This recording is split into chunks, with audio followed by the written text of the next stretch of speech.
Morning, Ian. Morning. How you Minute doing? late here. I know. Too Yeah, busy chatting before we get on.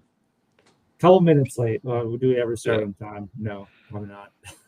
That's okay. Nice. Where did we find you today? I'm coming from Salt Lake City today after Geothermal Rising Conference in Reno. So Nice. I'm gonna quick stop here to meet with some clients and then fly back home to Calgary later today. Sounds good. Well, we'll be excited to have you back just in time for Halloween. Totally, yeah. Just Are in you time. dressing up? Probably gonna go as a wizard, All but right. doing a Halloween for the first time at my new house in Canmore, and I'm not sure how many kids will show up. So I'm weighing do I get big chocolate bars? In which case, I actually asked ChatGPT and gave it like a count of the homes in the neighborhood Yeah. and asked it for the probability, like the variability in like high end of kids I could get versus low end. It gave me 75 to 100. So do I buy 100 large chocolate bars and have 25 left or not have enough, right? So this dilemma of how much candy do I buy? I don't know. We always Right. have that debate too. Yeah, At the end of, I think by the time we get our little kids around, we just dump whatever we have in a basket outside the front and turn out the light, and the big kids empty it out, and it is what it is. But oh, that's a good point. There you go. You're right. Okay, yeah. so I don't want to So be left with 25 chocolate bars. although a couple years ago, there were a couple kids that just came and like took the whole bowl and was like, "Bloop, mine now." Yeah, that's probably going to bowl out Yeah, to be expected. especially with the big chocolate bars. Yeah. Well, How about you? uh, You dressing up as anything? I might. I've got an old Duffman costume that I might put on to wander around with the girls as they dress up as princesses. Nice. Yeah. Not going to go as a princess as well. No, I haven't found a dress yet that fits me, so I'll have to work on that one. I'm sure they would be delighted for me to find one. I could try Yeah, it, but next time I'll go to the Costco costume rack and see what I can find. I would love to see a Yeah, photo of Princess Ian. yeah. It hadn't even occurred to me. I got to keep you away from the kids. You'll give them too many bad ideas or good ideas. Uh, Yeah, what do we got on the docket today? I think we had like a couple things, right? yeah, yeah. I think Definitely want to hear about your conference, and then yeah, I we'll had some talk about thoughts that. about. Yeah, Yeah, you found an article from Reuters, sort of on Malaysia and the coal yeah, um, increased coal burn to export LNG, which is really interesting. I thought so. yeah. It definitely caught my attention for a bunch of different intersecting themes, but the underlying thesis or storyline was this observation that Malaysian uh, LNG exports have been relatively flat. They're sort of one of the top five LNG exporters in the world today. So big important player there. But domestically, the energy mix and certainly the power mix has shifted more and more towards coal, and you can see the sort of rise of coal. And the article's point or argument was basically what's happening is you've got high value LNG exports being maintained and supported, uh, perhaps at the expense of domestic gas consumption and at the expense of more coal consumption domestically. And you can kind of see how that economics would play out, where you got a high value export commodity, a lower value and declining cost thermal coal feedstock that you can get from a lot of places. And so you kind of make that trade maybe all day long if you leave the environmental attributes aside. So I thought Yeah, that was super interesting. The couple it was. things that paralleled with that, I think, and would love to get your feedback on, but one is just this concept of gas as a bridge fuel, and there's lots of debate about what does that mean and the consequences, and this was an interesting one of those consequences. And the other one was it reminded me of a Wall Street Journal article for about a year ago highlighting Johor, Malaysia, as one of the big data center hotspots in the Asia Pac region, and the reason being that a lot of that subsea fiber congregates around Singapore, which is really Mhm. just right across the street from Johor. And so you get a lot of the big data centers starting to build up in Asia there. Of course, power demand, and it comes back to the whole coal gas power mix story in that part of the world. So that was the other one that kind of caught me. Yeah, I mean, just looking at some of the numbers, it's interesting because I think Malaysia was, like 80% natural gas to generate energy in about the year Hmm. 2000, and it's dropped to like 30%, I think. Coal's up from 10 to about 60%, which is wild. Hmm. Um, I mean, I think it's really interesting in terms of getting more revenue from LNG. Like Malaysia has very strong renewable targets. I think it's by 2045 that they're looking Hmm. at being net zero. It's like, do you think some of this could be in an attempt to, and the data center comment's interesting as well, but do you think some of this could be an attempt to help fund that, say, renewables build out in the near term? To I get don't know. there, It's a good or do you think question. there's something else?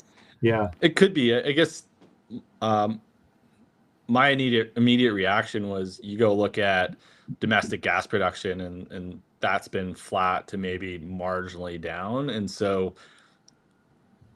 my instincts went more towards sort of a resource availability question. I think Mm, ideally there's a lot of reasons why they would probably like to export more gas, probably would prefer from a net zero target perspective to burn more gas if they could.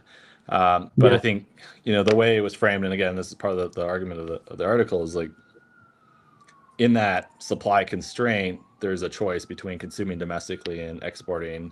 And it seems pretty clear the choice has been made. And then there may be contractual reasons for that as well. I, I wonder, and certainly higher value exports might help that domestic transition towards solar, wind, other sort of renewables as well. But I'm not sure that that's playing out in the numbers just yet. Yeah. Certainly Yeah. based on the numbers you were throwing around there. Yeah. Totally. Yeah. It's a big shift. Hmm. Um, and I think there's also some component of carbon capture with coal as well. Like Malaysia is looking at developing CCUS facilities and even utilization facilities, Hmm. um, to create syngas. And so, there's likely some component of, even though they're burning more coal, how much of that is going to be decarbonized with carbon capture and utilization, Yeah. even. I So, mean, that would be irony of ironies, right? Parts of the world are yeah, going to gas to decarbonize. Others are looking at more coal and combining that with CCS, and I mean, different paths, that but is, similar kind of results. yeah, because there is actually operational carbon capture on coal-fired power plants. Hmm. So that is strange. Like, do you shift to coal to get less expensive carbon capture because you have a higher CO2 concentration in that flue gas, or do you go natural gas and not have the carbon capture component? I mean, it's it's pretty interesting.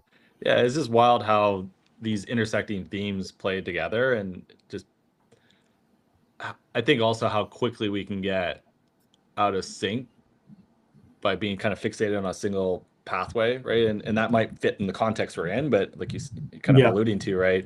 In a Malaysian context or another country's context, it may make actually way more sense to proceed with a coal to CCS type of approach. I mean, they're all kind of imperfect, and I think maybe that gets into the other bridge fuel critique of technology lock-in, and as you start to make commitments to certain feedstocks and streams like that, many of those investments are multi-decade in horizon, and so when you make a choice to go to gas or you make a choice to invest in incremental coal, to what degree are you kind of ensuring that that's the case for several decades to come?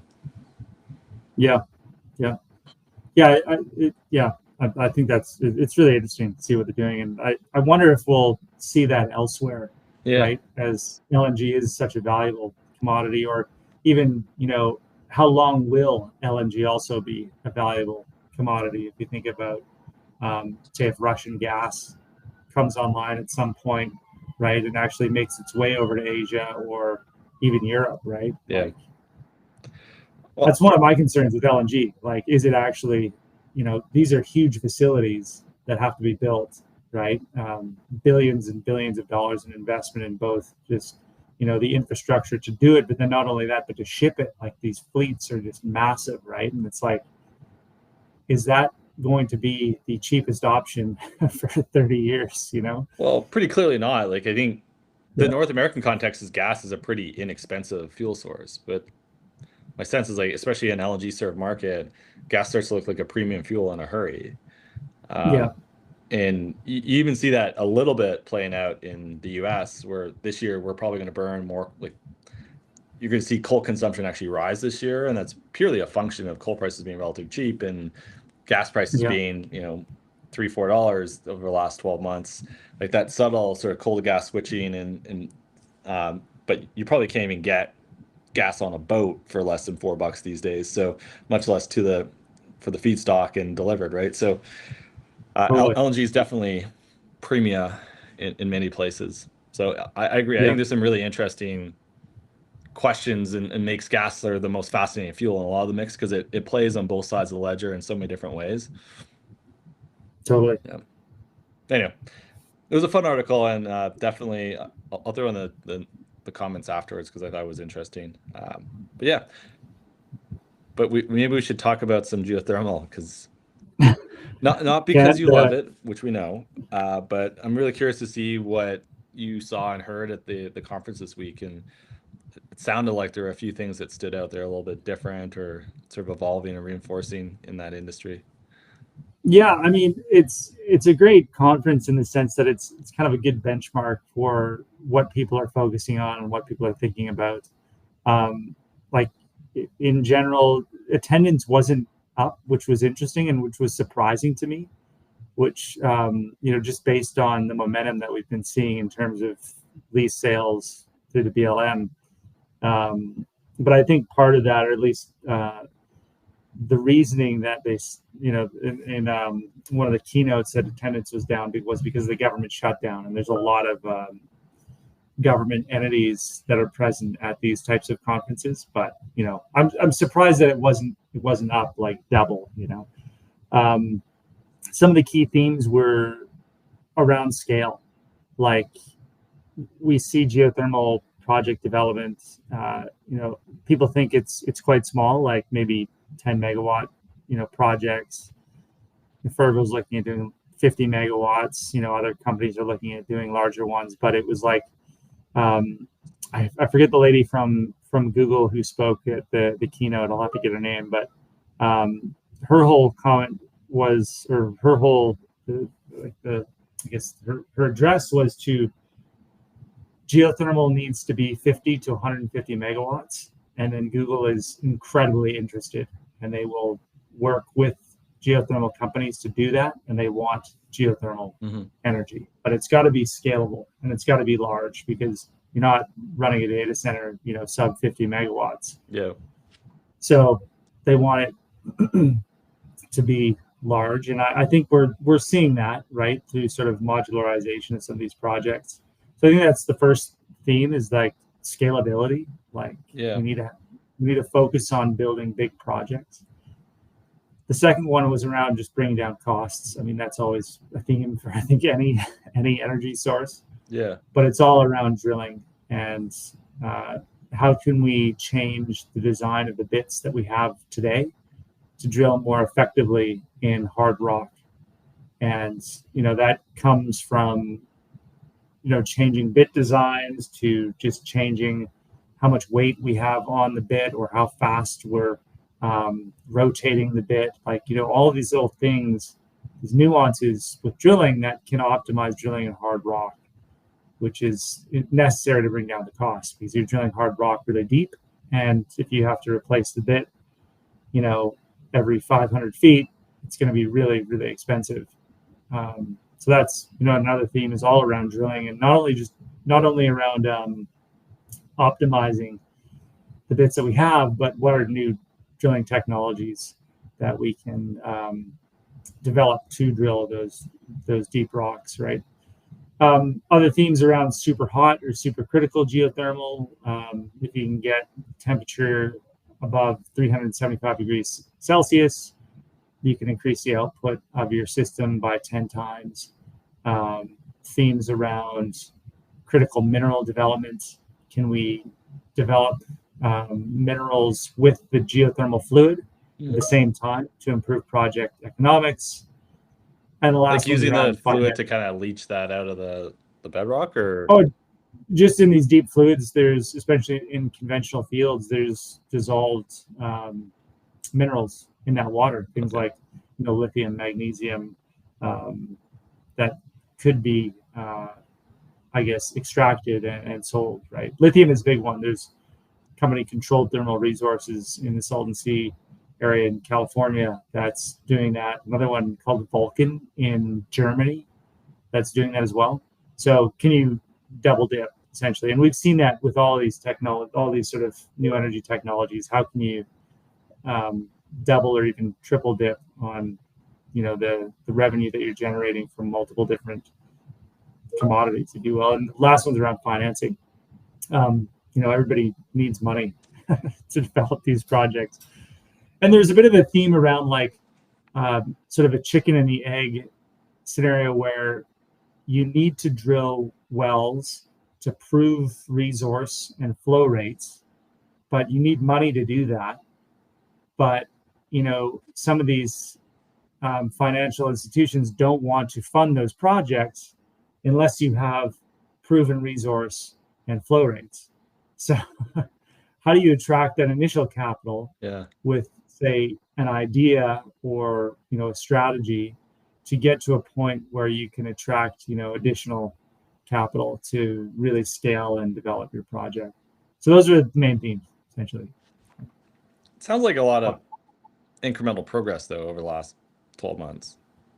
Yeah, there has for sure been incremental progress. I think the initial keynote from Brian Jones, who's the executive director of Geothermal Rising, fired off a list of like 50 different advancements in the geothermal space from a number of different companies, and essentially the progress that they've made.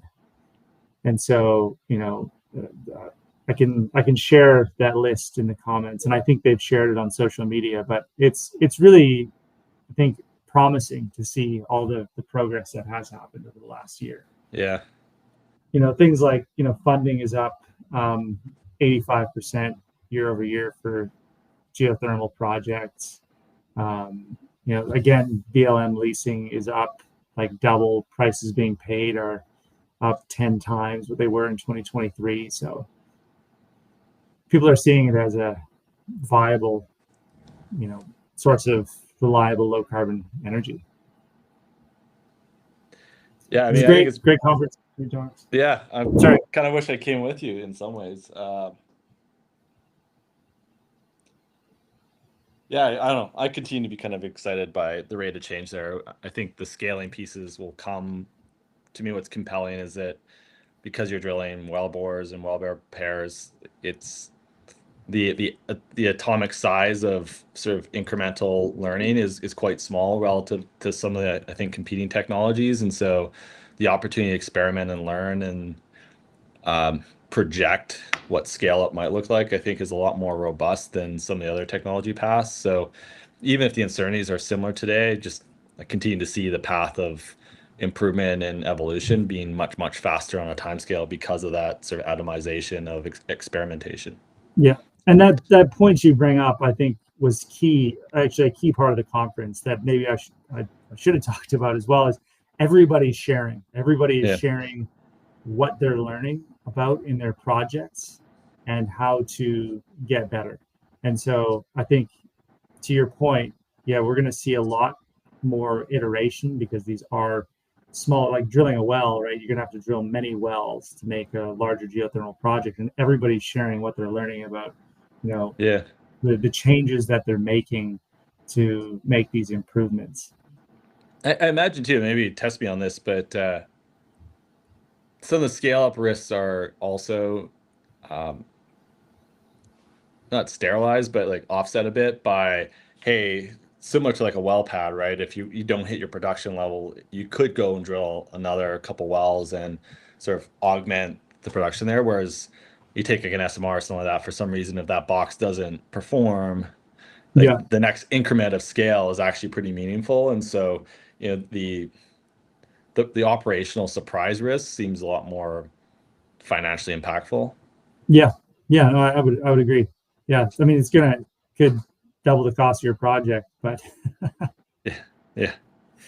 yeah, super interesting. We're looking forward to seeing some of the notes. I know you and the team are gonna put some of those together and share them around once you get back. But Yeah, looking forward to hearing how it goes, and hope Salt Lake City goes well for you as well. Yeah, thanks. And thanks for the conversation as always. Always And good, man. everybody listening, thanks for watching. Appreciate you. Again, if you've got any comments or things we should talk about, put them in the comments. Love to see Yeah. them. All right. Cheers, man. Anyways, yeah, have a See ya. great day. See ya.